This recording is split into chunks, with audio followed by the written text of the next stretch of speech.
मग आता शिंदे गट महायुतीतून बाहेर पडणार का? जसा महाविकास आघाडीतून बाहेर पडला, जसा शिवसेनेतून बाहेर पडला, असा प्रश्न. मित्र हो, नमस्कार. महायुतीमध्ये 3 प्रमुख पक्ष सहभागी आहेत आणि या 3ही पक्षामध्ये एकमेकांच्याच विरोधात सातत्यानं हालचाली सुरू असतात. पडद्या आडून एकमेकाच्या बरोबर किंवा एकमेकाच्या विरोधात बऱ्याच काही गोष्टी घडताना दिसतात. विक्रमी बहुमत मिळाल्यामुळं महायुतीचं सरकार व्यवस्थित कारभार करेल अशी अपेक्षा तर होती. प्रत्यक्षात मात्र एकही दिवस असा गेला नाही की आपसात काही वाद झाले नाहीत, काही संघर्ष झाला नाही, काही आरोप प्रत्यारोप झाले नाही, काही तक्रारी झाल्या नाहीत. त्यात एकनाथ शिंदे यांचा गट सतत अस्वस्थ आहे हे यावेळचं सरकार आल्यापासून. भाजपकडून तर त्यांची मुस्कटदाबी सुरू आहे, पण अजित पवार यांच्याकडून देखील त्यांची मोठी कोंडी सातत्यानं करण्यात येत आहे. अजित पवार आणि शिंदे गट यांच्यात कधीही सख्य नव्हतं. अगदी महाविकास आघाडीचं सरकार होतं तेव्हा सुद्धा, महाविकास आघाडीचं सरकार असताना सुद्धा निधी वाटपाच्या कारणावरून या दोघात खटके उडत होते. एवढंच काय, अजित पवार निधी देत नाहीत म्हणून आम्ही शिवसेनेतून बाहेर पडलो आहोत असंही सांगितलं गेलं होतं. जे अजित पवार, शिंदे गटाचा एवढा अजित पवारांचा राग होता शिंदे गटाला, आज अजित पवार यांच्यासोबत त्यांना पुन्हा सरकारमध्ये राहावं लागलेलं आहे.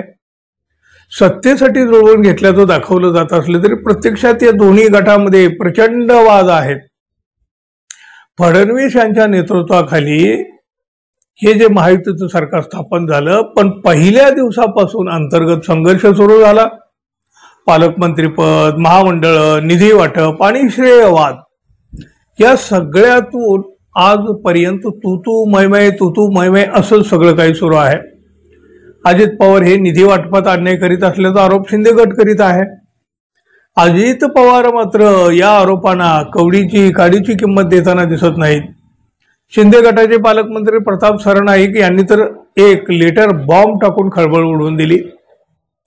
धाराशिव जिल्हा नियोजन समितीचा 268 कोटींचा निधी अजित पवारांनी स्थगित केला. यावरून या सरनाईक यांनी थेट मुख्यमंत्र्यांना पत्र लिहून आपली नाराजी व्यक्त केली. भाजपचे आमदार नितेश राणे यांनी प्रताप सरनाईकांना डिवचलं होतं.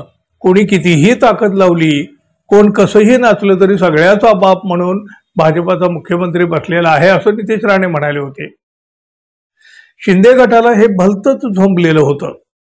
महाविकास आघाडीतून बाहेर पडताना शिंदे गटाने वल्गना केल्या होत्या. अजित पवार पुरेसा निधी देत नाही, त्यामुळे महाविकास आघाडीतून आम्ही बाहेर पडलो आहोत असं शिंदे गटाचं म्हणणं होतं. आता मात्र त्याच अजित पवारांसोबत सत्तेत बसण्याची वेळ शिंदे गटावर पुन्हा आली. साहजिकच शिंदे गटाची यामुळे मोठी कोंडी होते. त्यातूनच शिंदे गटाची नाराजी आणि खदखद पुन्हा बाहेर येताना दिसत आहे.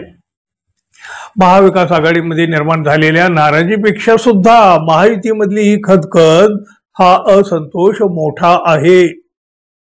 मग आता शिंदे गट महायुतीतून बाहेर पडणार का? जसा महाविकास आघाडीतून बाहेर पडला, जसा शिवसेनेतून बाहेर पडला, असा प्रश्न तर विचारणारच ना. शिंदे गटाला एकीकडून भाजप दाबून टाकत आहे. अजित पवार जिथं संधी मिळेल तिथं शिंदे गटाची कोंडी करीत आहे. चर्चेतली नाराजी आता थेट लेटर पर्यंत आली. महाविकास आघाडीचं सरकार असताना प्रताप सरनाईक यांनी असाच एक लेटर बॉम्ब टाकला होता बघा. त्यानंतर महाविकास आघाडीचं सरकार पाडण्यात आलं. आताही सरनाईक यांनी असाच एक नाराजीचा लेटर बॉम्ब टाकला आहे. त्यामुळं महायुती पुन्हा एका नव्या बंडाच्या उंबरठ्यावर उभी आहे. पण शिंदे गटाला हा उंबरठा ओलांडणं एवढं सोपं राहिलेलं नाही.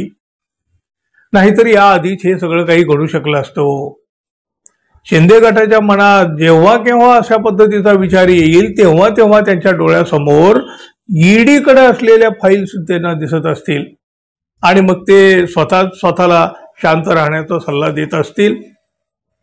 महायुतीमध्ये शिंदे गटाची घुसमट असह्य आहे, पण त्यांना ती सहन करावीच लागणार आहे. मागचे दोर कापले आहेत, पुढं सगळा अंधार आहे. त्यामुळं बंडाच्या उंबरट्यावर त्यांचे पाय नक्की अडखळणार आहेत.